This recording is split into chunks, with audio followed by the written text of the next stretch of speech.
अभी अहम खबर से आपको आगाह करेंगे। लियाकतपुर में जहां पर मोटरवे M5 पर ट्रॉलर और ट्रक में तसादुम हुआ है।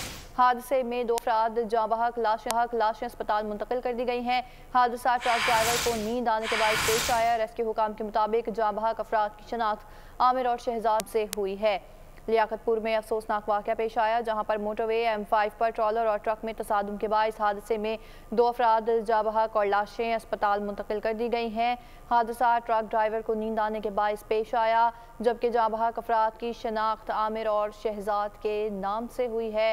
मोटरवे पर यह अफसोसनाक वाक़या पेश आया है। लियाकतपुर मोटरवे M5 पर ट्रॉलर और ट्रक में तसादुम के बाइस 2 अफराद जिंदगी की बाजी हार गए और लाशें अस्पताल मुंतकिल कर दी गई हैं। मजीद आगाह करेंगे नुमाइंदा बोल न्यूज़ खुर्शीद अहमद हमारे साथ मौजूद हैं। जी खुर्शीद, आगाह कीजिए। खुर्शीद अहमद हमारे साथ मौजूद हैं। खुर्शीद, आप हमें सुन सकते हैं? आगाह कीजिएगा। लियाकतपुर में अफसोसनाक वाक़या पेश आया है। नाजरीन, लियाकतपुर में अफसोसनाक वाक़या पेश आया है। मोटरवे M5 पर ट्रॉलर ट्रक में तसादुम, जहाँ पर हादसे में 2 अफराद जाँ बहक और लाशें अस्पताल मुंतकिल कर दी गई।